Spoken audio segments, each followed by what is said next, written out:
कौन भूल सकता है पेंसिल को। पेंसिल वो छोटी सी चीज जिसने हमारी एजुकेशन की दुनिया बदल दी। बचपन में यह बस एक लकड़ी की पतली सी स्टिक लगती थी जिसके अंदर ग्राफाइट की एक साधारण सी लकीर छिपी होती थी। लेकिन सच यह है कि इसके पीछे छुपी है दुनिया भर की स्किल, साइंस, क्रिएटिविटी और मेहनत की पूरी कहानी। स्टेप 1, लोग समझते हैं कि पेंसिल लकड़ी से बनती है, लेकिन असल में हर लकड़ी पेंसिल के काबिल नहीं होती। पेंसिल बनाने वाले हमेशा चूज करते हैं एक बहुत खास लकड़ी, कैलिफोर्निया इंसेंस सीडर। जी हाँ, वही सीडर जिसकी खुशबू आप नई पेंसिल को सूंघते समय महसूस करते हैं। इस सीडर के कुछ खास फायदे होते हैं। यह आसानी से कटती है, तेज करते समय टूटती नहीं, शेप बरकरार रखती है, खुशबू लाजवाब, और सबसे अच्छी बात, जो लकड़ी कटती है उसके बदले नए दरख्त लगाए जाते हैं, यानी सस्टेनेबल फार्मिंग पेंसिलें जमीन को खत्म नहीं कर रही, जमीन को दोबारा भरी भी जा रही है। लकड़ी को जंगल से काटकर लंबे ब्लॉक्स में मिल तक लाया जाता है। यहाँ ये ब्लॉक्स काटे जाते हैं स्लैट्स में, यानी वो लंबी लंबी बारीक तख्तियां जिनसे आधी पेंसिल बनती है। लेकिन मजे की बात यह है कि इन स्लैट्स को सिर्फ काटना काफी नहीं होता, हर स्लैट चेक होता है। कहीं नॉट तो नहीं, कहीं क्रैक तो नहीं, कहीं लकड़ी टेढ़ी मेढ़ी तो नहीं। एक भी डिफेक्ट हो तो पूरी स्लैट रिजेक्ट। पेंसिल बनाना बच्चों का खेल नहीं, लेकिन आखिर में बच्चों ही के हाथ में जाता है। स्टेप 2, अगर आप आज तक सोचते थे कि पेंसिल में लीड होती है तो दोस्त, पेंसिल में लीड नहीं होती, असल में होती है ग्राफाइट। ग्राफाइट एक अजीब चीज है, डार्क भी, शाइनी भी, सॉफ्ट भी और मजबूत भी। दुनिया में सबसे बेहतरीन ग्राफाइट आती है इंडिया, श्रीलंका, चाइना और ब्राजील से। ग्राफाइट को जमीन से निकालकर क्रश किया जाता है, फिर साफ किया जाता है ताकि पत्थर, मिट्टी, मेटल्स कुछ भी बाकी न रहे। लेकिन सिर्फ ग्राफाइट काफी नहीं होता, इसमें शामिल होती है क्ले। यही क्ले तय करती है कि पेंसिल हार्ड होगी यानी एच ग्रेड, या सॉफ्ट और डार्क यानी बी ग्रेड, या परफेक्ट बैलेंस्ड एचबी। जितना ज्यादा ग्राफाइट उतनी ज्यादा डार्कनेस, और जितनी ज्यादा क्ले उतनी ज्यादा हार्डनेस। ये दोनों मिलकर बनाते हैं वो डो, जिसे रॉ डो ओवन में बेक किया जाता है 1000 डिग्री सेल्सियस से 1200 डिग्री सेल्सियस पर, और बेक होने के बाद इन रॉड्स को ऑयल या वैक्स से कोट किया जाता है ताकि लिखाई स्मूथ हो, डस्ट कम बने, टिप आसानी से ग्लाइड करे। यही है पेंसिल की जान। स्टेप 3, पेंसिल सैंडविच का बनना। अब लकड़ी के स्लैट्स आ चुके हैं और ग्राफाइट रॉड्स भी। अब दोनों को मिलाने का समय है, और यहाँ होता है पेंसिल मेकिंग का सबसे सैटिस्फाइंग स्टेप। पेंसिल सैंडविच, एक स्लैट में ग्रूव्स यानी बारीक बारीक नालियां कार्व की जाती हैं। फिर उन ग्रूव्स में ग्राफाइट रॉड्स रखी जाती हैं बहुत सावधानी से, क्योंकि जरा सा भी मिसअलाइनमेंट हो जाए तो पूरी पेंसिल खराब। फिर दूसरा स्लैट उठाया जाता है, उस पर ग्लू लगाया जाता है और उसे पहले स्लैट के ऊपर रखकर हाइड्रोलिक प्रेस में दबाया जाता है। बस बन गया पहला पेंसिल सैंडविच। और यकीन मानिए, इस प्रोसेस को लाइव देखकर दिल को वह सुकून मिलता है जैसे बारिश के बाद की चाय।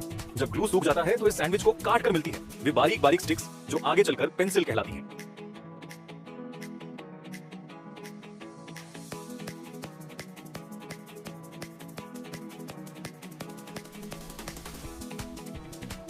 स्टेप 4, पेंसिल की शेप। अब सवाल आता है, पेंसिल गोल क्यों नहीं होती, या कुछ 6 कोनों वाली क्यों होती है, या ट्रायंगुलर क्यों? असल में शेप्स पेंसिल के कंफर्ट, ग्रिप और रोलिंग बिहेवियर को तय करती हैं। हेक्सागोनल हाथ में मजबूत ग्रिप मेज से नहीं लड़खड़ाती। राउंड ज्यादा आर्टिस्ट पसंद करते हैं। ट्रायंगुलर बच्चों के लिए परफेक्ट ग्रिप। ये शेप्स मशीनों में बनाई जाती हैं, एक साइड फिर दूसरा, फिर सब साथ। फिर आती है सैंडिंग, जिससे सरफेस स्मूथ होकर राइटिंग फ्रेंडली हो जाती है। अब लकड़ी बदसूरत ब्राउन से बदलने वाली है रंगीन पहचान में। पेंसिल पर लगते हैं 3 से 6 coats. Primer main colour, protective coating. Classic पेंसिलें येलो होती हैं, क्योंकि 19वीं सेंचुरी में येलो को क्वालिटी और एशियन ग्रेफाइट का निशान माना जाता था। यह पेंट फास्ट ड्राइंग ओवन्स में तुरंत सूख जाता है। फिर एक मशीन पेंसिल को घुमाती है और उस पर ब्रांड नेम, एचबी नोटिफिकेशन और अन्य डिटेल्स प्रिंट करती है, यानी कि पेंसिल को उसकी आइडेंटिटी मिल जाती है। स्टेप 6, इरेजर पेंसिल की छोटी सी टोपी। पेंसिल और इरेजर परफेक्ट पार्टनर होते हैं। ये इरेजर बने होते हैं सिंथेटिक रबर, पिगमेंट्स और वल्कनाइज्ड केमिकल से, ताकि लिखाई साफ हो, मार्क्स धुंधले ना छोड़े, इरेजर क्रम्बल ना हो। रबर डो रोलर से गुजरता है, शेप्स काटी जाती है, फिर लगाया जाता है फेर्यूल, वो मेटल की छोटी सी कैप, और आखिर में इसे पेंसिल के सिर पर लगा दिया जाता है। ये स्टेप देखने में इतना क्यूट लगता है जैसे पेंसिल को टोपी पहना रहे हो।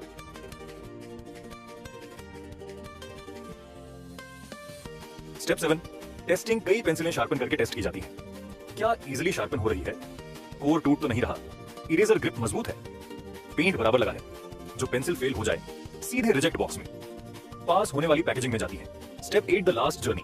खोखे वाला हो, स्टेशनरी शॉप हो, स्कूल किट हो, ऑफिस ड्रॉर हो, हर पेंसिल कहीं ना कहीं आप तक पहुंचती है। और फिर आप लिखते हैं, ड्राइंग करते हैं, गलती मिटाते हैं, दोबारा लिखते हैं, कभी चबाने लगते हैं। पेंसिल सिंपल जरूर है, लेकिन इसका सफर बहुत एक्स्ट्रॉर्डिनरी है। आप और मैं पिछले हिस्से में पेंसिल का जंगल से फैक्ट्री तक का पूरा सफर देख चुके हैं। लेकिन कहानी यहाँ खत्म नहीं होती। असली जादू तो तब शुरू होता है जब पेंसिल इंसान की जिंदगी में प्रवेश करती है, क्योंकि पेंसिल सिर्फ लकड़ी और ग्रेफाइट नहीं है, यह विचारों का पहला कदम होती है, वो कदम जिसके बिना शायद हम आज कुछ भी ना होते। तो आइए पेंसिल के इस भावनात्मक, ऐतिहासिक और व्यक्तिगत सफर को समझते हैं। स्टेप 9, पेंसिल की एवोल्यूशन। पेंसिल की एवोल्यूशन भी दिलचस्प है। पुराने जमाने में लकड़ी की पेंसिल ही एकमात्र ऑप्शन थी। फिर आई मैकेनिकल पेंसिल, एक ऐसी पेंसिल जो कभी छोटी नहीं होती, कभी शार्प नहीं करनी पड़ती, लीड रिफिल होती है, टिप ब्रेक प्रूफ बनती जा रही है। डिजाइन मॉडर्न है, मैकेनिकल पेंसिल ने स्टूडेंट लाइफ को बहुत आसान कर दिया। यह आज की जनरेशन का वेपन है। Architecture, maths, engineering, digital art, animation सब मैकेनिकल पेंसिल इस्तेमाल करते हैं। लेकिन एक बात सच है, मैकेनिकल पेंसिल ट्रेंडी हो सकती है, मगर लकड़ी की पेंसिल क्लासिक है। पेंसिल के साथ हमारा इमोशनल कनेक्शन अजीब है। कभी लड़ाई में पकड़कर चलाई, कभी एग्जाम में घबराकर चबाई, कभी बोरिंग लेक्चर में डूडल्स बनाए, कभी मैथ्स में होपलेस होकर इरेजर फेंका, कभी अपने सिग्नेचर बनाने की प्रैक्टिस की। यह सब मेमोरीज पेंसिल के साथ ही होती हैं। पेंसिल हमें बचपन से यूथ और यूथ से मैच्योरिटी तक साथ लेकर चलती है। पेंसिल इंसान की पहली दोस्त है। जब दुनिया में पहली बार ग्राफाइट मिला, लोग हैरान रह गए, ये काला पत्थर लिखता है। और यूं इंसान ने पहली बार कोई ऐसी चीज हाथ में पकड़ी जिससे वह अपने विचार लिख सकता था, आईडी सुरक्षित कर सकता था, नक्शे बना सकता था। वो जमाना ऐसा था जब लिखना सिर्फ राजा, धार्मिक नेताओं और कुछ खास लोगों का हक था।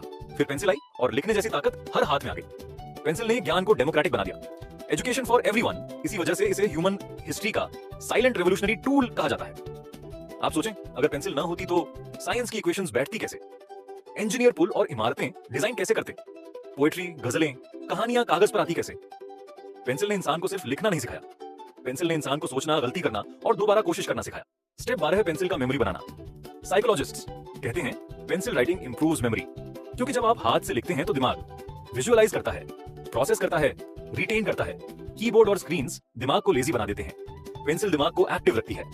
इसीलिए दुनिया भर के टॉप यूनिवर्सिटीज अब भी एग्जाम्स और नोट्स के लिए पेंसिल बेस्ड अप्रोचेस रखते हैं, क्योंकि इंसान पेंसिल से सिर्फ लिखता नहीं, पेंसिल से समझता है। पेंसिल की कहानी पेड़ से शुरू हुई थी, आपकी उंगलियों तक पहुंची, कागज पर आपकी कहानी लिखने लगी, और एक दिन यह खत्म हो जाएगी, छोटी होकर एक टाइनी सा स्टंप बन जाएगी।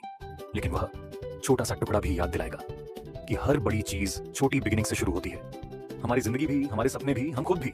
पेंसिल हमें सिखाती है, सोचो, लिखो, गलती करो, मिटाओ, फिर लिखो, फिर सीखो, फिर आगे बढ़ो। यही एवोल्यूशन है, यही ग्रोथ है, और यही वजह है कि पेंसिल सिंपल नहीं है। पेंसिल